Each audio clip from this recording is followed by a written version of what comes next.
అలానే విశేషరావు అమెరికా ఎప్పుడు కూడా ముందు చూపుతోటి ఉంటుంది, విజన్ తోటి ఉంటుంది. రాబోయేటువంటి డికేడ్లో ఏం జరుగుతుందో ముందే ఎక్స్పెక్ట్ చేస్తుంది, అందుకు సంబంధించిన ఏర్పాట్లు చేస్తుంది. అందుకే ఆ దేశం ఎప్పుడు కూడా స్థిరంగా ఉంటుంది, అక్కడ ఉన్న పబ్లిక్ కూడా హ్యాపీగా ఉంటారు. అందుకే రాబోయేటువంటి డికేడ్లో ఎంప్లాయ్మెంట్ ఎలా ఉండబోతుంది అనే దాని మీద అమెరికా కార్మిక శాఖ ఒక అంచనాకి వచ్చింది.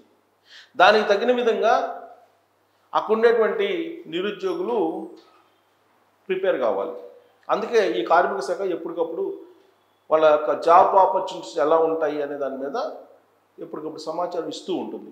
ఇప్పుడు తాజాగా ఇచ్చినటువంటి సమాచారం ప్రకారం రాబోయేటువంటి డికేడ్లో ఏ రంగాల్లో ఉద్యోగాలు ఉండే అవకాశం ఉంది, ఏ రంగాల్లో భారీగా కోతపడేటువంటి అవకాశం ఉంది, ఏ రంగాల్లో భారీగా ఉద్యోగాలు క్రియేట్ అయ్యే అవకాశం ఉంది అనే దాని మీద అంచనా వేసింది. ఇప్పుడు మరి అంచనా వేయడానికి కారణం ఏంటి? ఆర్టిఫిషియల్ ఇంటెలిజెన్స్ ఇప్పుడు సాఫ్ట్వేర్ రంగంలోకి ఎంటర్ అయింది. దాని కారణంగా అనేక మంది ఉద్యోగాలు ఇప్పుడు పోతూ ఉన్నాయి. అయితే ఇవి ఉద్యోగాలు పోతే కనుక క్రియేట్ చేసే రంగాలు ఏవి అనే దాని మీద ఇప్పుడు కసరత్తు చేసి కార్మిక శాఖ ఒక డేటాను వెల్లడించింది. ఆ డేటా ప్రకారం చూస్తే కనుక రాబోయేటువంటి రోజుల్లో సర్వీస్ సెక్టార్ అనేది దాదాపుగా ఉండే అవకాశం ఉండదు అనేది లెక్క చెప్తూ ఉన్నారు. సో దీని ప్రకారం కనుక మనం చూస్తే ఆల్రెడీ వాళ్ళు ఇచ్చినటువంటి డేటా ఇది. ఈ డేటా ప్రకారం చూస్తే కనుక సర్వీసెస్ నో లాంగర్ రిక్వైర్డ్, ఇది మీరు క్లోజప్లో కూడా చూడొచ్చు. No service no longer required which jobs are most at risk, ఇది క్లోజప్లో కూడా చూడొచ్చు. ఇది క్లోజప్లో చూపిస్తే మీకు అర్థమవుతుంది, క్లోజప్లో కూడా చూడొచ్చు. Occupations with largest projected decline in employment in the US between 2024 and 2034, అంటే 2024-2034 మధ్య ఏం జరగబోతుంది అమెరికాలో అనేది. ఇప్పటివరకు ఉన్నటువంటి సర్వీసెస్ అవసరం ఉండకపోవచ్చు, ఆర్టిఫిషియల్ ఇంటెలిజెన్స్ వచ్చింది కాబట్టి అవసరం ఉండకపోవచ్చు అంటారు. అందుకే క్యాషియర్స్గా ఇప్పుడు ఉన్నటువంటి వాళ్ళు దాదాపు 3,13,600 మందికి ఉద్యోగాలు పోయే అవకాశం ఉంది రాబోయే 10 సంవత్సరాలు అని చెప్పి అంచనా వేస్తుంది. అలాగే ఇదిగోండి US bureau of labour statics ఇవన్నీ కూడా. అలాగే జనరల్ ఆఫీస్ క్లర్క్స్ ఉద్యోగాలు 1,77,800 పోయి 800 ఉద్యోగాలు పోతాయి. అలాగే కస్టమర్ సర్వీస్ రిప్రజెంటేటివ్స్ ఉన్నటువంటి వాళ్ళు 1,53,700 ఉద్యోగాలు పోయే అవకాశం ఉంది. Booking, accounting and auditing clerks 94,300 ఉద్యోగాలు పోయే అవకాశం ఉంది. ఫాస్ట్ ఫుడ్ కుక్స్ 90,300 మంది ఉద్యోగాలు పోయే అవకాశం ఉంది. అలాగే first line supervisors of retail sales workers వాళ్ళు 72,300 మందికి ఉద్యోగాలు పోయే అవకాశం ఉంది. Shipping and receiving and inventory clerks 66,300 మంది ఉద్యోగాలు పోయే అవకాశం ఉంది.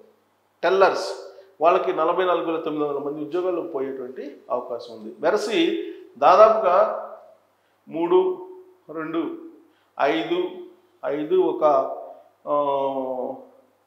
6, దాదాపు 7, 8, 9 దాదాపు 10 లక్షల ఉద్యోగాలు సుమారుగా నేను చెప్పేది 10 లక్షల ఉద్యోగాలు సర్వీస్ సెక్టార్లో ఇప్పటివరకు ఉన్నటువంటి ఉద్యోగాలు రాబోయేటువంటి 10 సంవత్సరాల్లో పోయే అవకాశం ఉంది. 10 లక్షల ఉద్యోగాలు పోయే అవకాశం ఉంది. అయితే ఎక్కడ క్రియేట్ అవుతాయి జాబ్స్ అంటే ఇది ఇక్కడ చూడండి, the most in demand jobs of the next decade. రాబోయే 10 సంవత్సరాల్లో బాగా డిమాండ్ ఉండేటువంటి జాబ్స్ ఏంటంటే home health and personal care AIDS. ఇది హెల్త్ సెక్టార్లో 7,39,800 ఉద్యోగాలు వచ్చే అవకాశం ఉంది. హెల్త్ సెక్టార్లో, ఒక్క హెల్త్ సెక్టార్లోనే రాబోయేటువంటి 10 సంవత్సరాల్లో హెల్త్ సెక్టార్లో విపరీతమైనటువంటి డిమాండ్ ఉందని చెప్పి కార్మిక శాఖ అమెరికాది వెల్లడిస్తుంది. ఇక సాఫ్ట్వేర్ డెవలపర్స్ 2,67,700 మందికి అవసరం ఉంటుంది, అంటే క్రియేట్ అయ్యే అవకాశం ఉంది.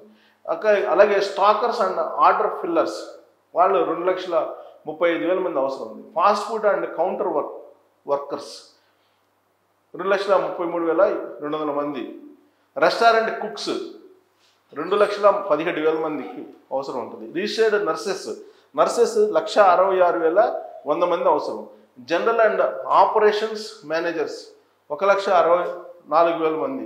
Medical and health services managers 1,42,900 మంది. సో ఇక్కడ మనం లెక్కేసుకుంటే ఇది ఒక్కటే 7.5 లక్షలు. Home health and personal care AIDS దీని మీద ఒక క్రియేషను దాదాపు 7.5 లక్షలు ఉంది. అదొక్కటి 7,40,000 సుమారుగా ఉంది. లెక్కేస్తే సుమారుగా కనుక 7 ఒక 3 10 10 ఒక 5 15 15 ఒక 3 18 18 19 20 21 23 లక్షలు 10 లక్షల ఉద్యోగాలు పోతే రాబోయేటువంటి రోజుల్లో 23 లక్షల ఉద్యోగాలు ఈ సెక్టార్లో క్రియేట్ అయిపోతాయి. ఇక్కడేమో సర్వీసెస్ నో లాంగర్, సర్వీస్ సెక్టార్లో 10 లక్షల ఉద్యోగాలు సుమారుగా కోల్పోయే అవకాశం ఉంది రాబోయే 10 సంవత్సరాల్లో. అట్ ద సేమ్ టైం ఇక్కడ జాబ్స్ క్రియేట్ చూస్తే కనుక మనకి 23 లక్షల ఉద్యోగాలు క్రియేట్, అంటే ఎన్ని జాబ్స్ వస్తాయో అంతకి డబల్ మనకి క్రియేట్ అయ్యే అవకాశం ఉంది. కాకపోతే ఆయా రంగాలు మారేటువంటి అవకాశం ఉంది, డిమాండ్ ఉన్నటువంటి రంగాలు మారేటువంటి అవకాశం ఉంది. సో కాబట్టి అమెరికా జాబ్ ఆపర్చునిటీస్ ఎలా ఉంటాయి, ఏ రంగంలో ఉంటాయి అనే దాని మీద అక్కడ ఉన్నటువంటి కార్మిక శాఖ అంచనా వేసి చెప్పింది. కాబట్టి దానికి అనుగుణంగా ప్రపంచంలో ఉండేటువంటి ఆయా దేశాల్లో నిరుద్యోగులు లేదంటే స్టూడెంట్స్ దానికి అనుగుణంగా ప్రిపేర్ అయితే కనుక జాబ్స్ అమెరికాలో రాబోయే 10 సంవత్సరాల్లో పొందవచ్చు.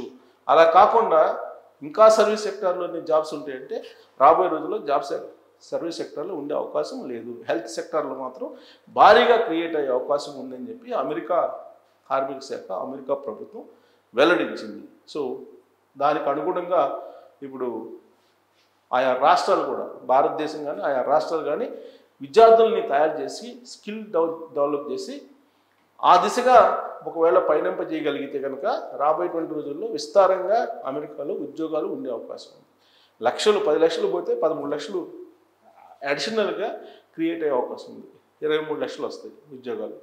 సో ఉద్యోగాలకి ఏమి ఇబ్బంది ఉండదు. కాకపోతే హెల్త్ సెక్టార్లో ఎక్కువగా ఉన్నాయి. ఆ హెల్త్ సెక్టార్ మీద కాన్సన్ట్రేషన్ చేయాల్సినటువంటి అవసరం ఉందని చెప్పేసి అమెరికా కార్మిక శాఖ చెప్తున్నటువంటి ఈ అంచనాలని ఎంతవరకు క్రైటీరియాగా తీసుకోవచ్చు, ఆ జాబ్ క్రియేషన్లో భారతదేశం యొక్క ఇన్వాల్వ్మెంట్ ఎక్కువగా ఉండే అవకాశం ఉందా అనే దాని మీద మీరు కామెంట్ చేయొచ్చు. Thank you.